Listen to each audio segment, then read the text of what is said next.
اور پھر ایسے موقع پر عوام الناس ایک دوسری غلطی بھی کرتے ہیں۔ اس حدیث کے دوسرے جملے میں اس دوسری غلطی کی بھی اصلاح فرما دی۔ کیا غلطی کرتے ہیں کہ جب کوئی عالم کسی غلطی کا ارتکاب کر رہا ہے، کوئی گناہ میں مبتلا ہے، تو عوام الناس کیا کرتے ہیں؟ ایسے موقع پر اس سے قطع تعلق کر دیتے ہیں اور اس سے بدگمان ہو کے بیٹھ جاتے ہیں، اور بعض اوقات تو اس کو بدنام کرنا شروع کر دیتے ہیں، اور اس کے چکر میں تمام علماء کی توہین شروع کر دیتے ہیں۔ کسی عالم کی برائی کیا سامنے آ گئی، کسی عالم کا کوئی گناہ کیا، کوئی غلطی کوئی سامنے آ گئی، کسی مدرسے کی کوئی غلطی سامنے آ گئی، آپ میڈیا میں دیکھتے ہیں کس طرح ایک طوفان بدتمیزی برپا ہو جاتا ہے، کس طرح ایک شور مچ جاتا ہے، کس طرح ایک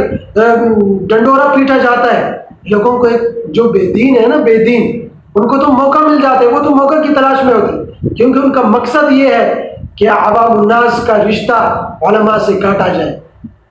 کیونکہ جب تک عوام کا رشتہ علماء سے نہیں کاٹیں گے تب تک انہیں گمراہ نہیں کر سکتے۔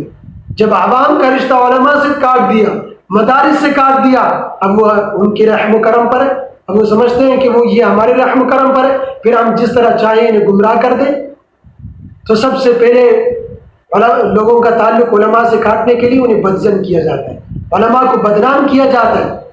کہ دیکھو آج کل کے علماء یہ کر رہے ہیں، علماء کی یہ کرتوت ہے، یہ مدارس والوں کا یہ کام ہے، ایک ٹنڈورا پیٹا جاتا ہے۔ تو اس حدیث میں دوسرے جملے میں ایسے لوگوں کی تنبیہ کر دی، ایسے لوگوں کی اصلاح فرما دی کہ دیکھو وَلَا تَقْطَعُوا، کہ قطع تعلق نہ کرو۔ ایسے عالم کی جب کوئی غلطی سامنے آ جائے تو اس سے قطع تعلق نہ کرو، بلکہ کیا کرو؟ وَانْتَظِرُوا فَيْأَتَهُ، اس کے لوٹ آنے کا انتظار کرو کہ اللہ نے اسے صحیح علم عطا کیا ہے، وہ اپنے علم کی بنا پر انشاءاللہ ایک دن لوٹ آئے گا، اور اس کے لیے دعائیں کرو، بجائے اس کی کہ اس کو بدنام کرو، بجائے اس کے کہ ایک ڈنڈورا پیٹو اور تمام مدارس والوں کو، تمام علماء کو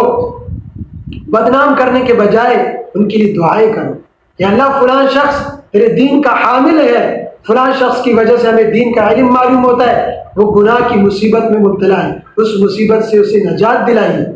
تو آپ کے لیے تو ڈبل فائدہ ہے، ایک تو دعا کرنے کا ثواب، اور پھر ایک مسلمان کی خیر خواہی کا ثواب، اور پھر آپ کی دعا قبول ہو گئی تو آپ اس عالم کی اصلاح کا سبب بنو گے، پھر وہ جتنے بھی نیک کام کرے گا اس کا اجر آپ کے اعمال میں لکھا جائے گا۔ تو کتنی اچھی بات ہے یہ۔ اس لیے اس حدیث میں ایک دوسری غلطی، عوام الناس ایسے موقع پر جو دوسری غلطی کرتے ہیں اس کی اصلاح فرما دی کہ بھئی قطع تعلق نہ کرو، اس کو بدنام نہ کرو، بلکہ اس کے لوٹ آنے کا انتظار کرو اور اس کے لیے دعائیں کرو۔ اخلاص کے ساتھ دعائیں کرو گے تو تمہاری اللہ تعالیٰ دعا قبول فرمائیں گے۔ کیا